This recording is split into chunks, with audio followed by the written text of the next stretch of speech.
আরে কি দিলে পিরিতের বেড়া লিচুর সরি এটা তো লিচু না, এটা তো চেরি। আমরা তো আজকে চেরি পিকিং এ আসছি। ওরে চেরির বাগানে। ও যেটা বলছিলাম, আমি তো মনের সুখে গান গাচ্ছিলাম যে কি দিল পিরিতের বেড়া চেরিরও বাগানে। সো আমরা আসছি আজকে চেরি পিকিং করতে। বাংলাদেশে যেরকম আমরা পরের পরের বাগানে গিয়ে চুরি করতাম, আম পারতাম, লিচু পারতাম, সো তেমনি হচ্ছে চেরি পিকিং। এখানে সামারের মধ্যে চেরি পিকিং হয়, স্ট্রবেরি পিকিং হয়। সো আজকে আমরা আসছি চেরি পিকিং এ। তো দেখতেই পাচ্ছেন খোলা মাঠ, এই পুরা বাগান আপনার। সো লিটারালি এক একটা ব্যাগের প্রাইস এক রকম থাকে। $12 হচ্ছে পার পার্সন। সো আমরা যেটা নিয়েছি 24, যাতে দুইজন নিতে পারি। আর আরেকটা বড় বাকেট আছে $55 আই গেস, ওটা চারজন, মানে ওভাবে হিসাব করে $12 পার পার্সন আর কি, নো ট্যাক্সেস। সো আপনি মন মতো চেরি নিতে পারেন, কেউ আপনাকে আটকাবে না, কেউ আপনাকে ই করবে না, মন মতো না। আমি আপাতত পিরিতের বেড়ায় চেরিরও বাগানে। সো এখানে যে ট্রাকে করে ট্রাক্টরের মতো করে আসা হয়, এই যে দেখতেই পাচ্ছেন। সো সবাইকে এন্ট্রি পয়েন্ট থেকে এখন নিয়ে যাবে। আমরা এখন উঠবো এটাতে। তো চলুন আমাদের সঙ্গে চেরি প্যাকিং করতে যাব।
Um, 35. And Saiba, how many cherries did you get?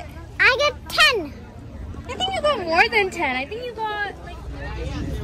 টুকি তো ভাবি পাঠাইছে কুড়াই দেশ কি থাকে পড়ছে থোকা থোকা চেরি বড় বড় লম্বা হয়ে এটা সুবিধা আছে, লকডাউন থেকে পাচ্ছি এগুলো তো বলে যে হ্যাঁ এগুলো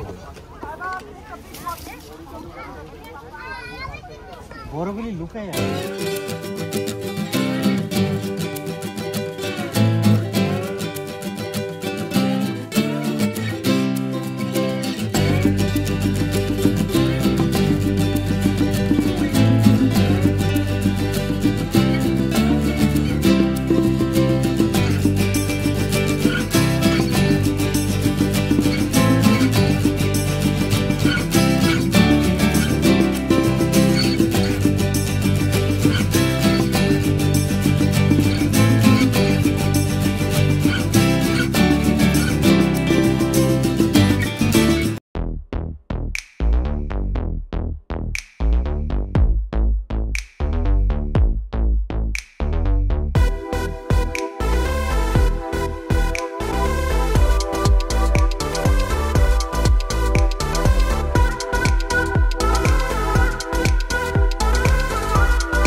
সো ভিউয়ার্স, অবশেষে আজকের দিনটা শেষ হলো এন্ড দেখতেই পাচ্ছেন অবস্থা, সারাদিন ড্রাইভ করে ঘুরে আমরা অনেক টায়ার্ড হয়ে গেছে আজকে। অনেক। আমরা অনেক জায়গায় ঘুরলাম, আমাদের ব্লগেই দেখতে পারবেন যে আমরা আজকে চেরি পিকিং করলাম, তারপর নায়াগ্রা ফলসে, নায়াগ্রা অন দ্য লেকে ঘুরলাম, আর নায়াগ্রা ফলসেও ঘুরলাম। যেহেতু চেরি পেকিংটা সেই নায়াগ্রা অন দ্য লেকে ছিল, আর নায়াগ্রা অন দ্য লেকে যাবো আর নায়াগ্রা ফলস ঘুরবো না তা তো হয় না। সো আবারও কিছু গ্লিমস নায়াগ্রা ফলসের, ওটাও আমরা কিছু কভার করার চেষ্টা করেছি এন্ড দেখি, আশা করি আপনাদের ভালো লাগবে। যদি আমাদের কন্টেন্ট আপনাদের ভালো লেগে থাকে দেন প্লিজ সাবস্ক্রাইব করুন, কমেন্ট করুন অ্যান্ড শেয়ার করুন। আপনার আত্মীয় স্বজন সবাইকে শেয়ার করুন, কারণ আমরা চাই যে আমাদের কন্টেন্টের থ্রু কি বলে এটাকে, লাভ স্প্রেডিং, বা আমরা যেভাবে এনজয় করি লাইফটাকে, বা যাই বলেন না কেন। সো আমরা চাই যে আপনারা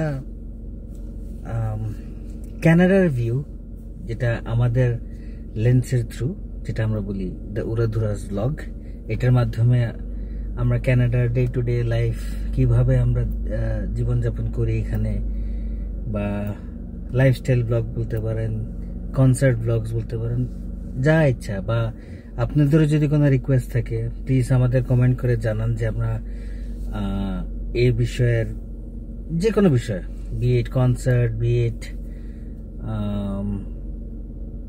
এনিথিং, আপনারা জাস্ট মেনশন করুন, আমরা অবশ্যই চেষ্টা করবো সেটা জিনিসটা তুলে ধরার আমাদের লেন্সের মাধ্যমে।